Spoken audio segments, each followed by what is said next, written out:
Hello and most welcome to 2027 of the series, of the H series. We will continue with Hao Tang as we ended in 2025. Bodily self-knowledge as a special form of perception.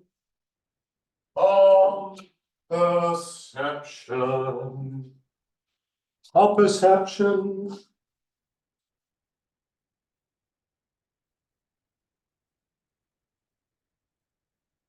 All perception never dies.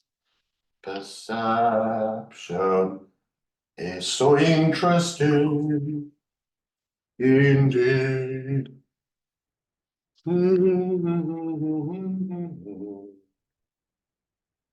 Last time we went into presupposing, or I'd say aspiring or waiting for what will approach.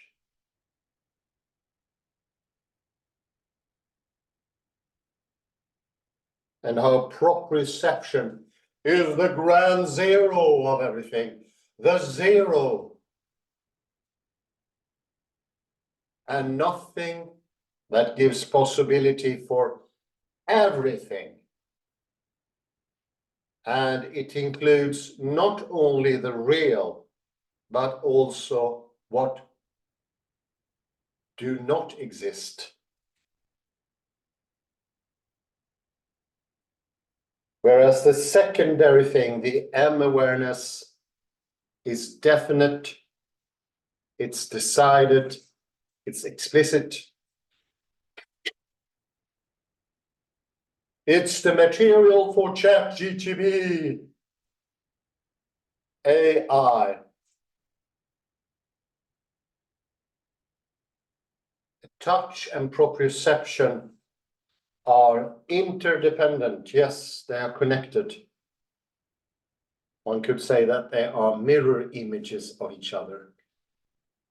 The outside and the inside mirror each other. And we have spoken about the mirror image before. My God, when was that? In January, February of not last year, but 2022. Rodolphe Gachet, the Luxembourgian deconstructionist, how the chain of the mirror, the chain is how we mirror ourselves in our innerness that leads to outwardness. So the insideness do contain the outmost outsideness. Contradictory? Yes, no doubt. But that's how it is. What can you do?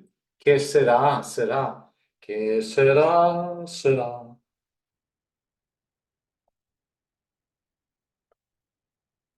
This attitude is very important for the right hemisphere to make an appeal to Ian McGilchrist.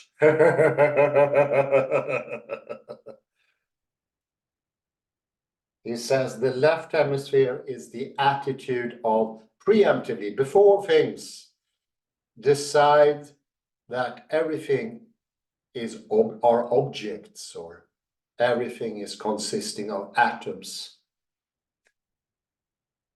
and that it grasps, it suffocates reality. The openness of the zero is diminished to a decidedness, a definiteness, and its contradictions, but nothing else. I say, if you have decidedness, conceptualized things, and its opposite, you still have very little.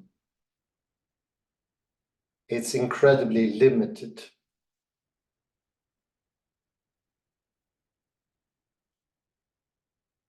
And we ended with the disanalogy to collapse, which I think was an interesting piece of synchronicity.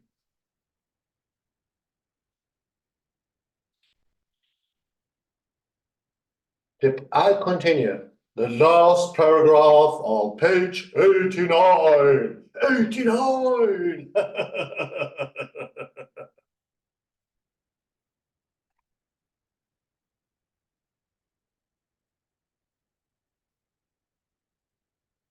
Dependence on or presupposition of a spatially organized awareness as the background against which one locates quality instances in the foreground cannot make a mode of knowledge non-perceptual. Cannot make a mode of knowledge non-perceptual.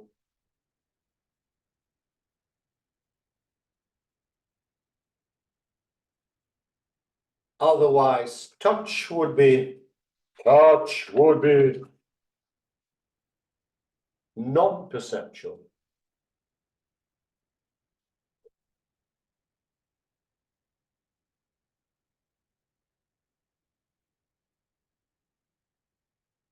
In sum, McDowell's third and most crucial disanalogy fails on the score of presupposition.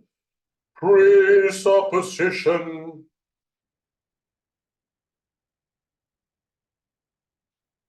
11. Feeling, life, and the feeling of life.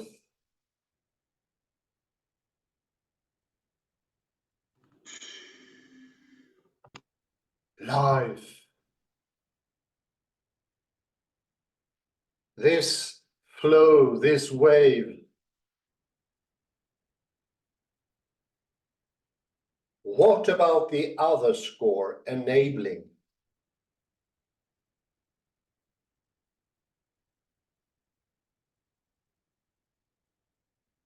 Now it is clear that for each of the external senses, spatially organized M-awareness of one's physical surroundings is enabled by one's locating of the corresponding quality instances through one's M sensations. One's M sensations.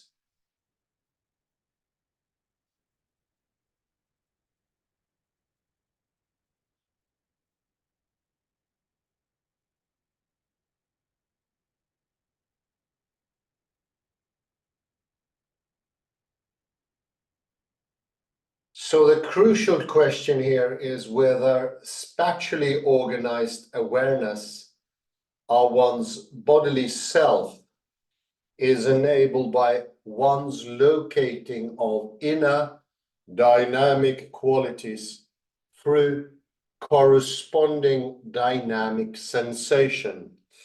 Corresponding dynamic sensations. Sensations.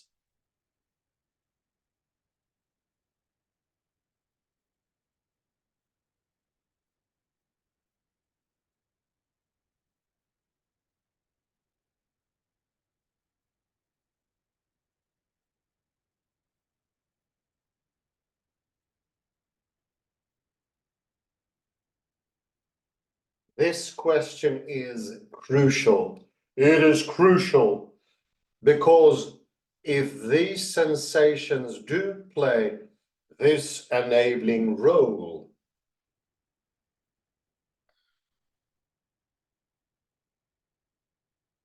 then we can conclude that this awareness, namely proprioceptive knowledge, is indeed perceptual.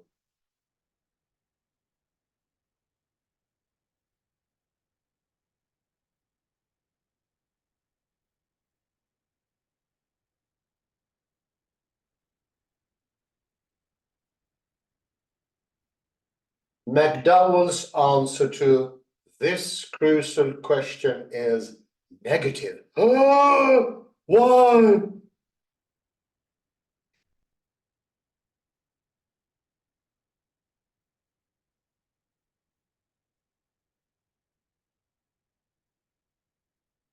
And it appears to be right, because it appears that spatially organized awareness of one's limbs, that is proprioceptive knowledge, is not enabled by locating instances of dynamic qualities in them.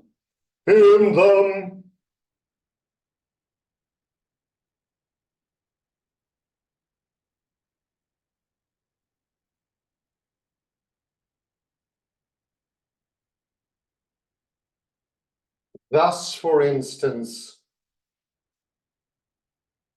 I know where my nose is without feeling any pressure on it.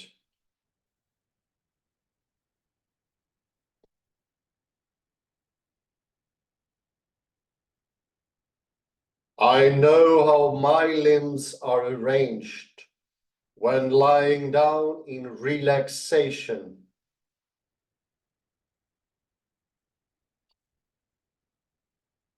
Without feeling any pressure or tension in them.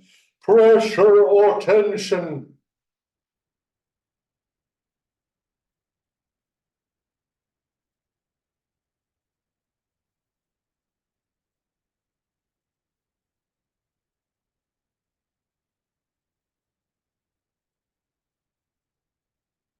When I climb a flight of stairs, I may know the position and movement of my leg without feeling any weight in it, especially if I'm young and fresh. Young and fresh. Fresh, yummy, yummy, yummy, yummy, yummy. Yummy fresh vegetables. Why not? Yummy. We need freshness.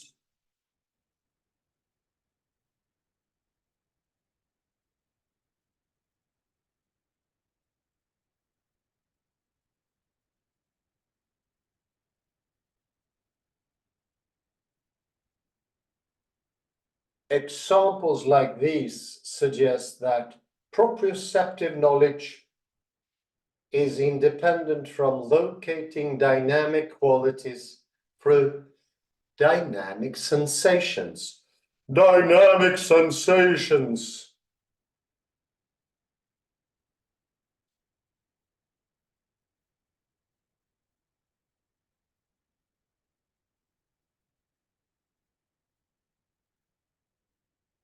Such sensations may make this knowledge more vivid, but they are not essential.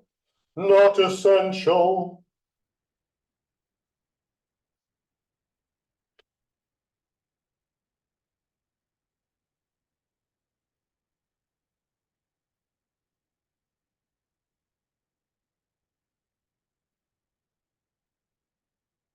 But other examples suggest a positive answer. A positive answer. A positive answer. Yummy, yummy, yummy. Indeed, I love it. I like it.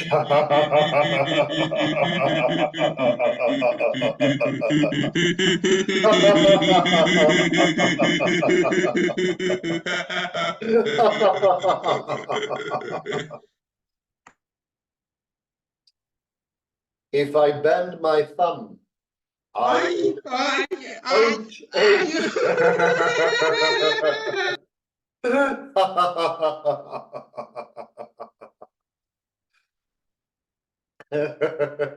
Inekala, I ordinarily know from within that it is bent.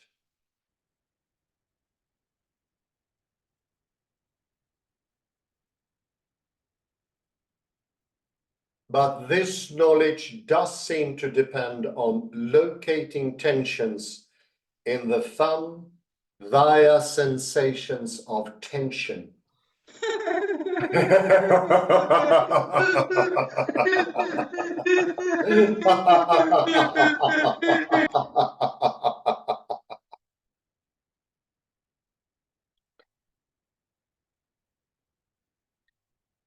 Similarly for knowledge, that I'm stretching my fingers to make a wide open hand, that I'm shrugging my shoulders, and the like, and the like.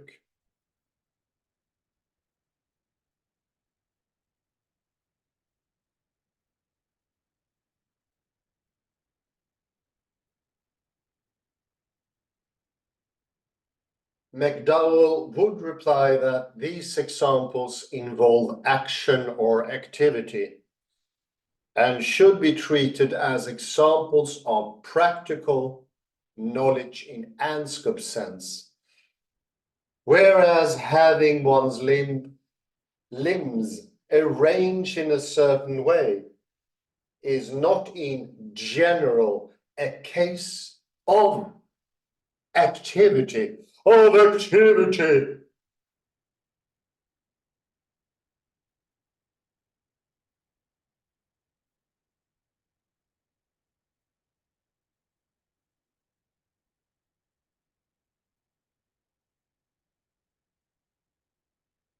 It is indeed true that the examples above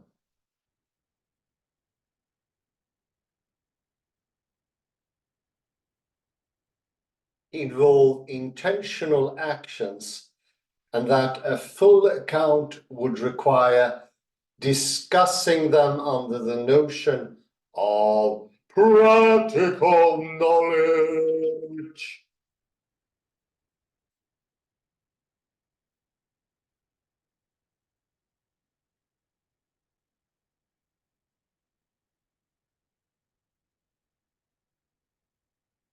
I shall avoid this.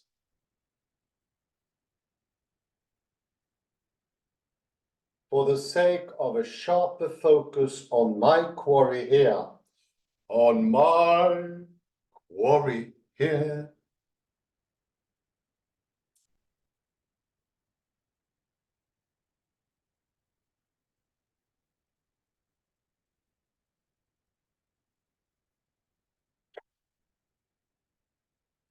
To achieve this focus, let me first introduce a distinction that is suggested by McDowell's discussion here.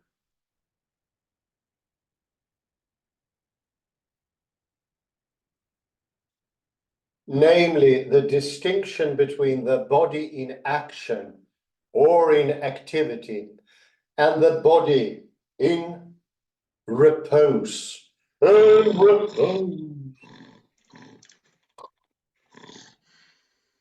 Siesta, siesta, repose.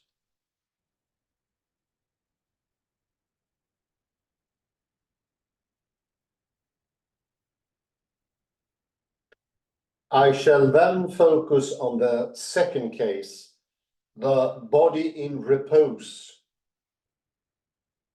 where there is no action, not even non-actional activity. Non-actional activity.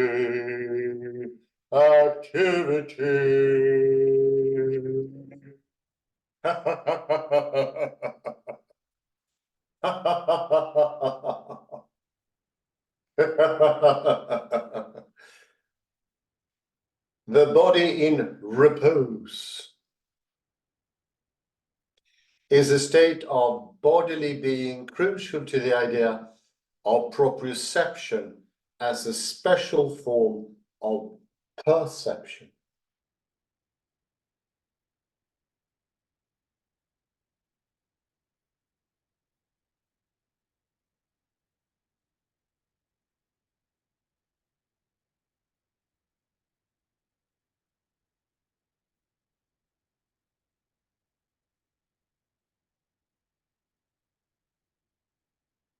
This state is characterized by a kind of stillness.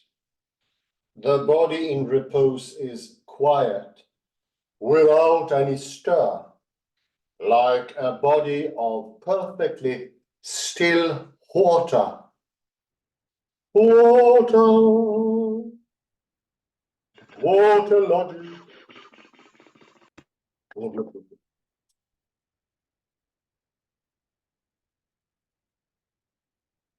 When the body is in this state, it harbors no dynamic sensations. Yet one still knows how his limbs are arranged in space.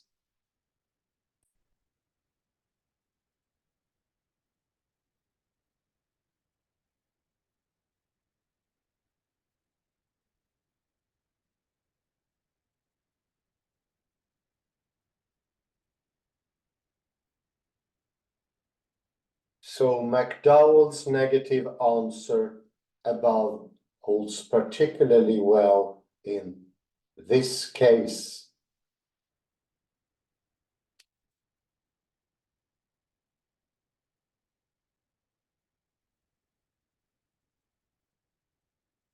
But might the body in quiet repose harbor other sensations?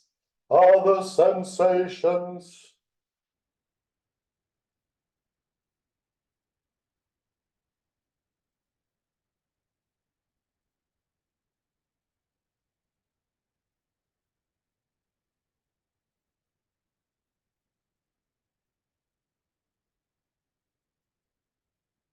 I have in effect said, siding with Shaughnessy and against McDowell, that it does, though the sensations are extremely recessive. Recessive.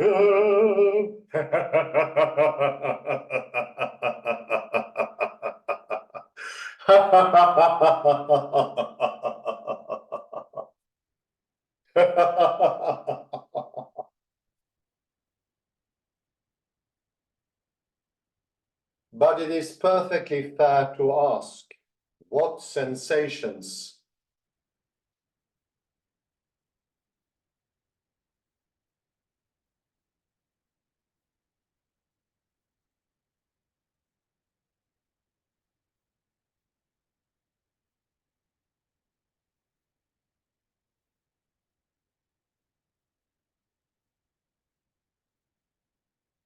That is, if proprioception is a form of perception.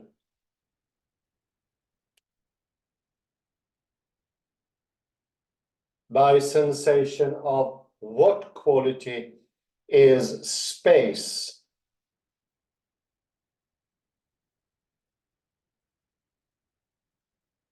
Namely, one's body space perceived as qualitatively filled when the body is in quiet repose.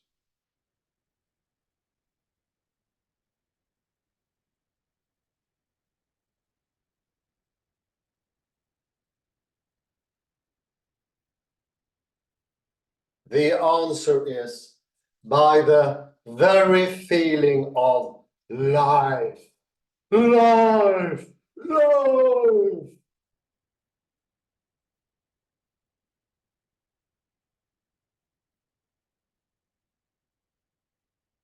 La dolce vita.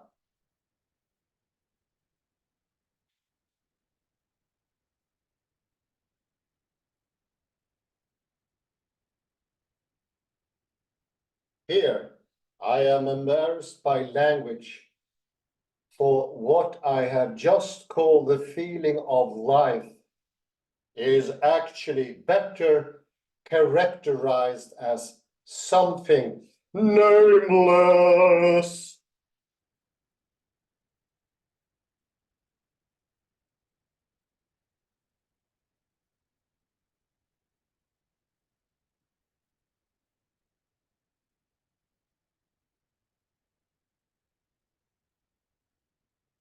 Because when we ordinarily speak of the feeling of life, what is involved is life in some form of excitation or stir,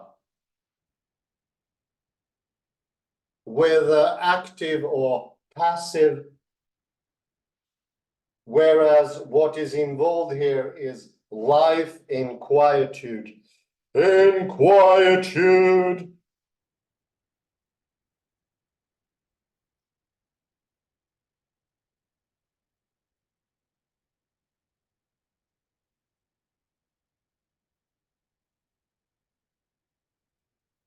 And when life is quiet, we rarely, if ever, speak of the feeling of life. The feeling of life.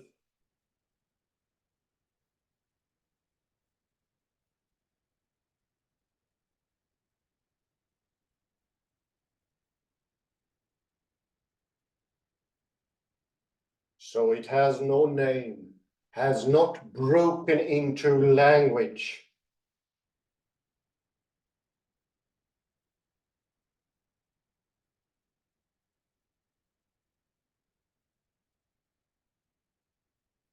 But this is not because this feeling itself is rare.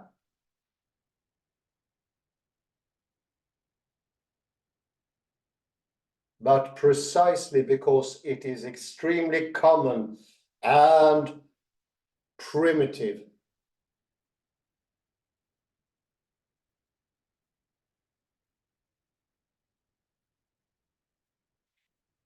It is not recognized because it is always before our eyes. Eyes, eyes. As Wittgenstein might say.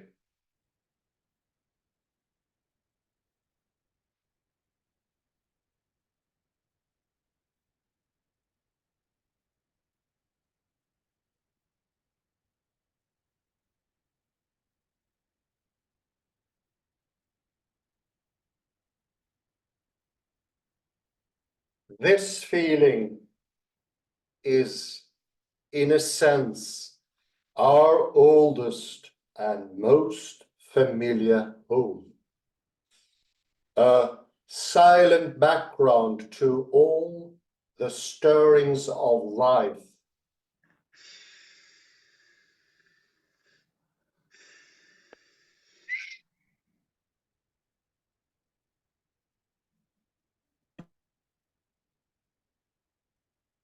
It is the Alpha and the Omega.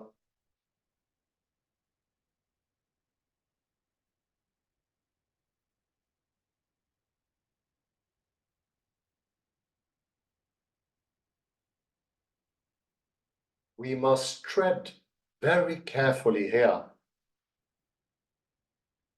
since any treading threatens to destroy that stillness.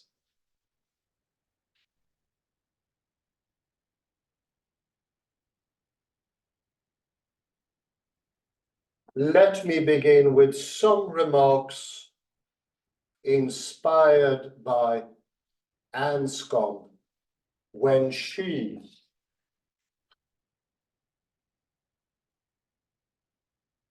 distinguishes between primary and secondary qualities.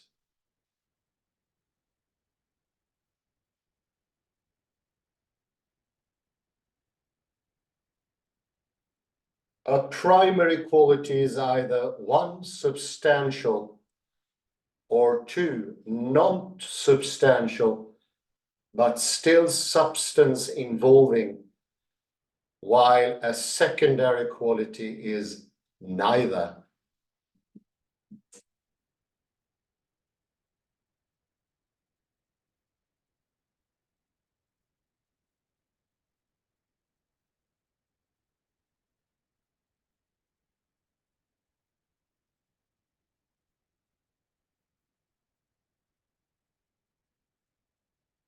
First of all, life, or being alive, is a primary quality of some material bodies. the bodies of living things.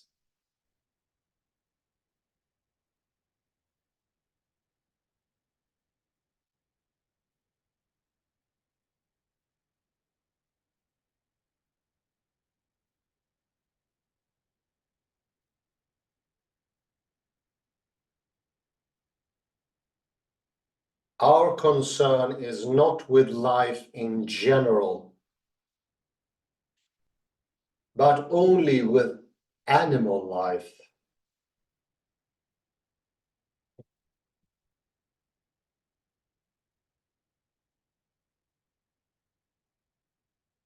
Animal life. Meow. Whoa,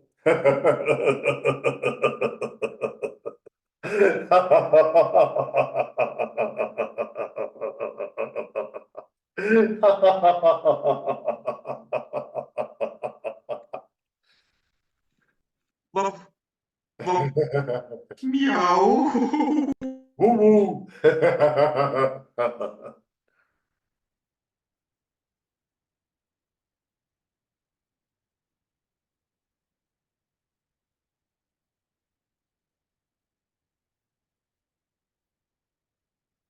A basic defining feature of animal life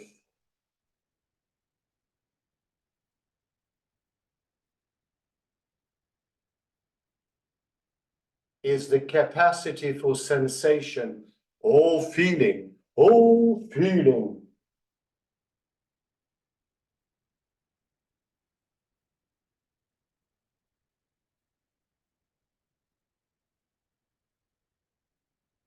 Of course, an animal might not have any feeling at a particular time, as it may be asleep.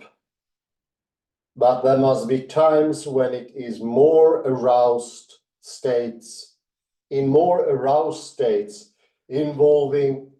feeling on pain of its ceasing to be a genuine animal.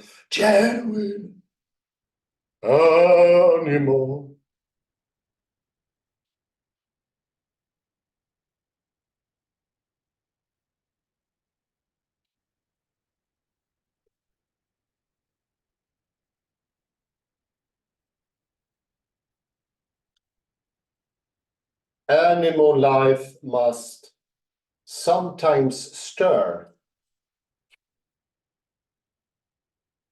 in its psychological no less than in its physical aspect.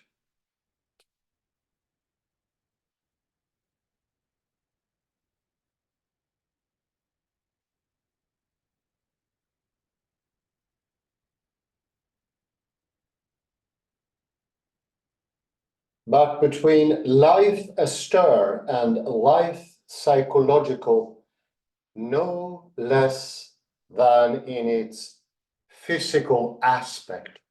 Its physical aspect. Its physical aspect.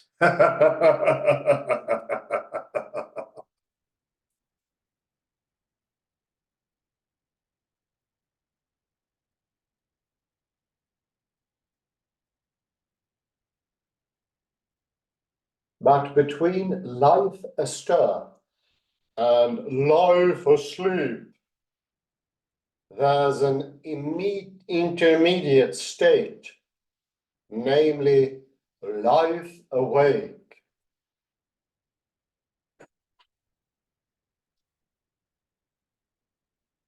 A state of being simply awake without any stir.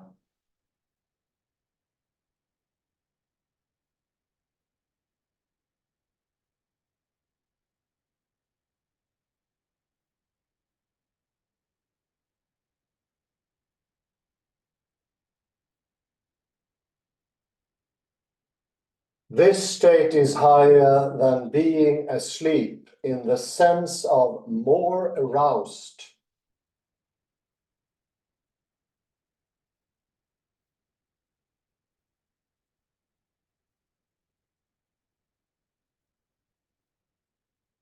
but it sits deeper than all the stirrings of life.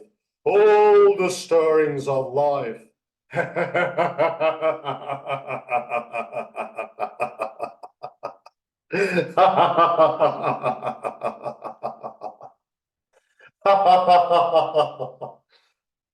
And serves as a primordial background to them.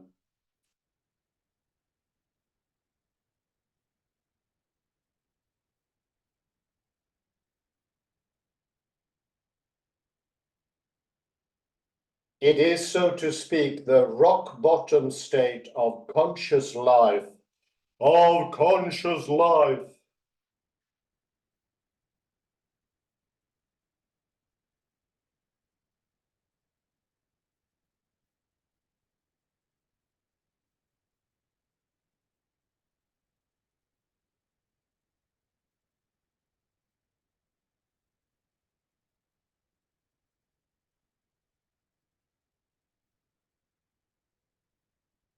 Being awake is also a primary quality of some material bodies.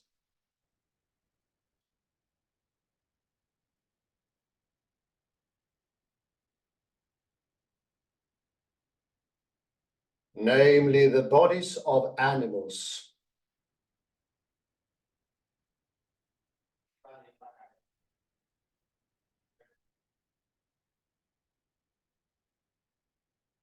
All this also holds for the kind of animal life that has attained self-consciousness. Self-consciousness.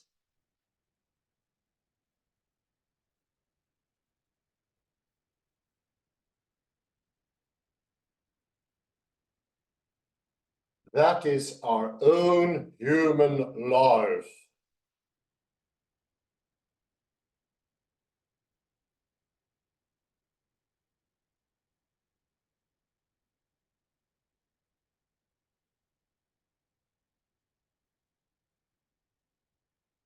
What is distinctive about us is that each of us, when we are awake, knows it from first-person angle.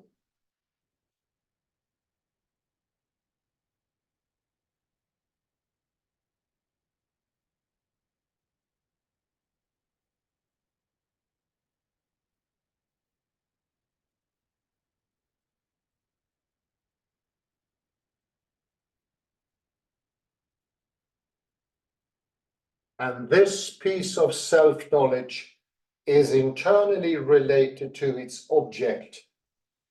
There's no possibility of being awake without knowing it. Without knowing it.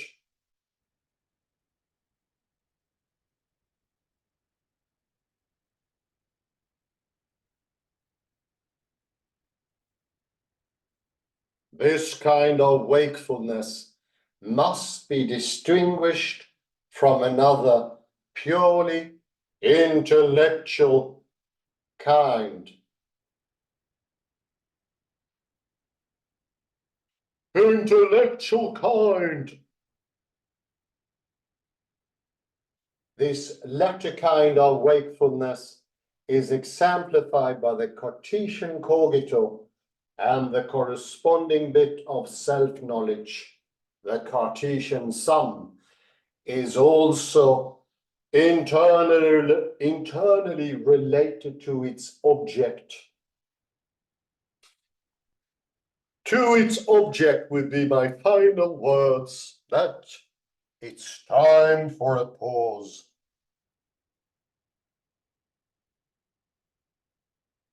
Of 20 object. This is the last word without the before the colon. To its object, yes. Internally related to its object, yes. Object. Weird. Object. Page... No, I don't think that's correct, actually. It should be page 93. I don't know. This is not, this is page 92. But it should be 93. Why should it be 93? Because I am at 93. Or maybe the PDF is different. Okay. Let's see here. So we finish here before the colon. Is it correct? You finished it here. No. Yes. No.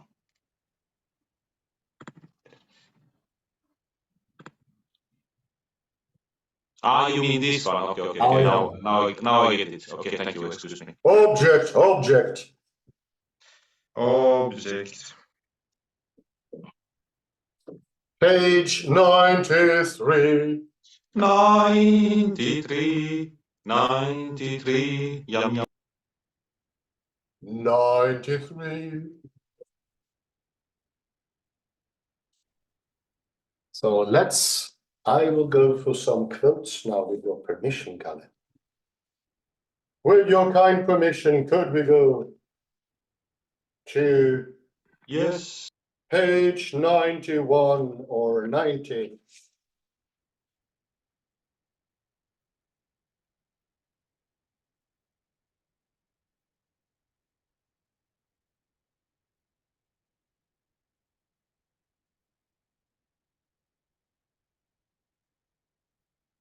The subtitle there, Feeling Life and the Feeling of Life. What is this first start? What is this before everything?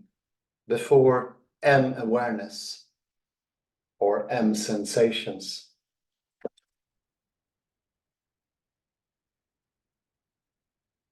It is a zero state that contains everything. But it is also the very feeling of life, the most primordial, bubbling feeling of being in existence without actually, literally having objects. It is in this elevated, intransitive perceptive state that you just are. This is very close to the implicit mode when you propriocept your own thoughts, the inner proprioception, which is a skill. This is also the state of balance when the primary control, the Alexandrian phrase, is in its highest evolved state. The head nicely on top of the spine, everything else in absolute apt balance. There's no pain, nothing gets stirred, there's no sense of weight.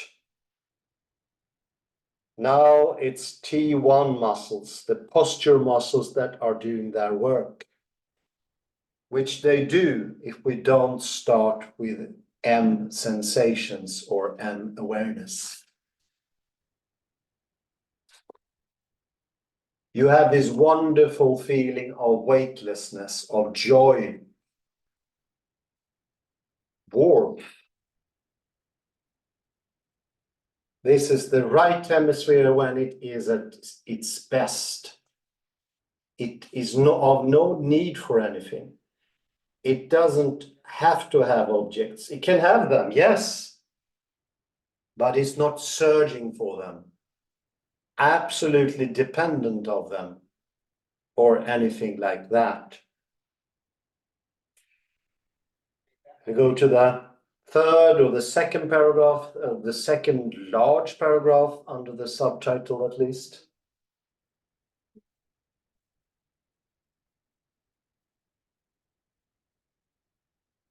And like 4 or 5 lines from the bottom. I may know the position and movement of my leg without feeling any weight in it. You feel young and fresh. It is this weightlessness, this flow. The body is not heavy. You are not stiff. Everything is open. There is a very clear parallel here between the openness, the relaxation, the apt tensions, not too much tensions, but not too little either, which makes it possible to be in the zero condition that opens up for everything.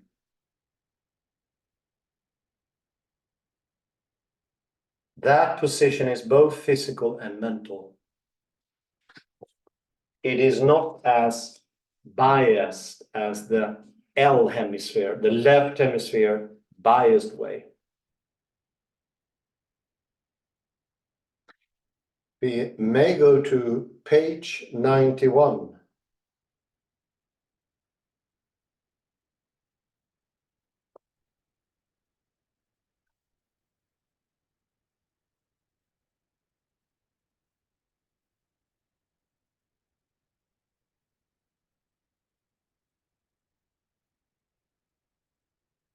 The fourth paragraph here, or I don't know, 3 or 4. This state is characterized by a kind of stillness. The body in repose is quiet without any stir, like a body of perfectly still water. Water comes to mind here. Water, yes, it flows. It's not static. It can, in a way, it's a big nothing. I think once we discussed, how does a fish perceive water? Well, it doesn't. For a fish, water is a nothing. And this nothing gives possibility for movement for the fish. We also discussed fishes in the exemplar of Ian McGilchrist and flow. They can stand still in flow, and if there is no flow in the river or the stream, they can actually arrange for that. That is water nature. If you're stiffening up, you will not be able to be still in the river. You will float away or be taken away like a piece of wood. This is why this is life. It's only here when we feel alive.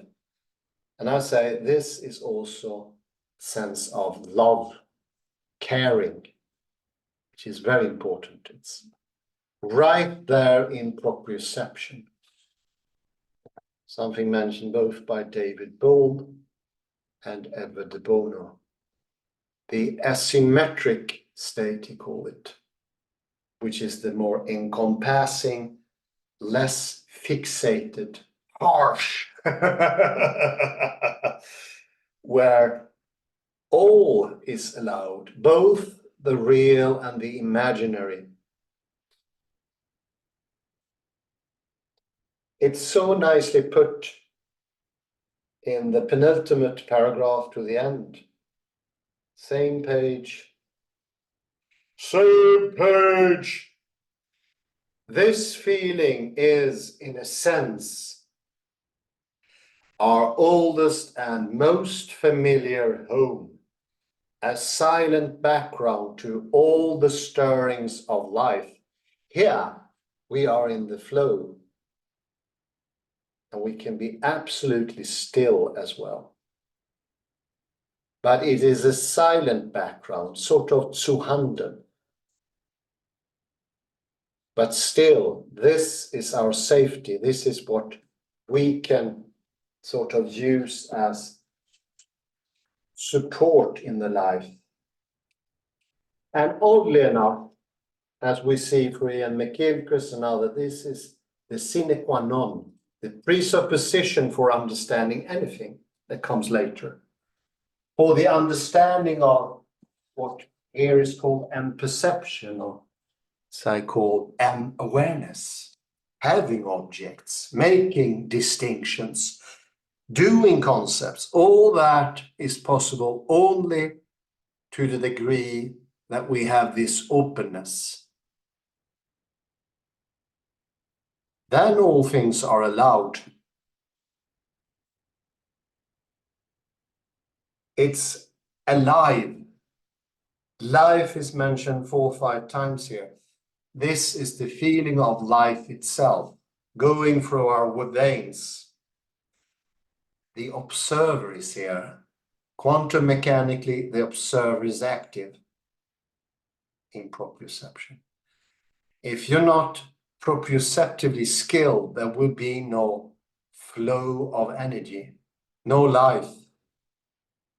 It will be that fickle, harsh, either or situation that drains all the energy. This is the most basic foundation of everything. Therefore, it is a zero. And if there were more time, I'll bring in the Möbius strip here to show that the body is deeply connected in its state to the Möbius strip. Eternal and infinite at the same time. Please come in, Kalle Lundahl. Ellare. Ellare, come in! Here he speaks about life as something nameless. We discussed a book by Derrida, Life, Death.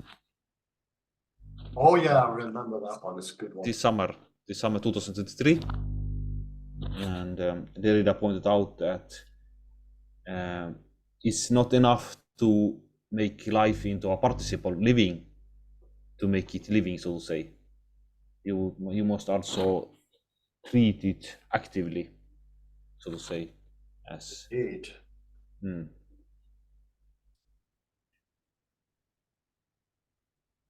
We should be alive if we could, if we can.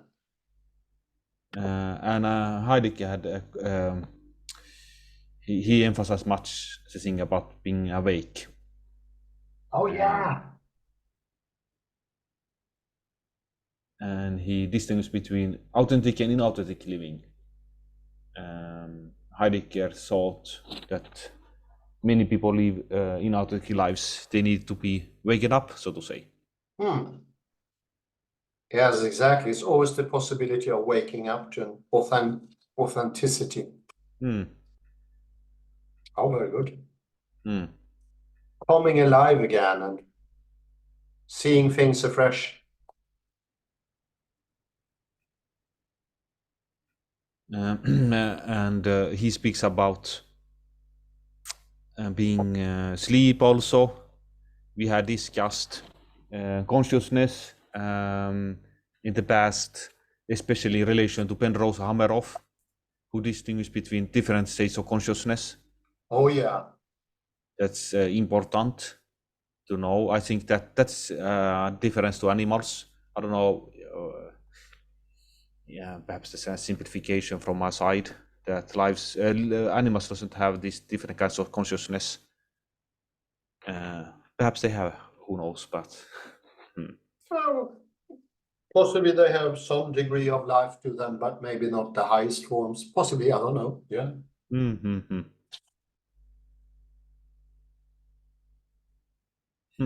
It's all life. And here 21, footnote 21. But it is deeper than all streams of life serves as a primordial background to them. It is, so to speak, the rock bottom state for conscious life. Oh yeah. Let me see, the footnotes are interesting, footnote 21 for instance. What is, I think, problematic in this paper is that it doesn't refer to any neuroscientific literature like that of Penrose and Hameroff or anything. He doesn't even refer to Heidegger. So I think that this paper, I don't know, he makes good points, but I don't know, he doesn't really substantiate them. No, we have to add that ourselves. Now today, I don't know, I will actually leave it there, I think. Yeah, I feel invigorated. Thanks for your comments, Kalle Lundahl. Thank you. Thank you, everyone, for checking in. Have a beautiful morning, day, or afternoon. Doing your life. Bye-bye for now. Bye-bye.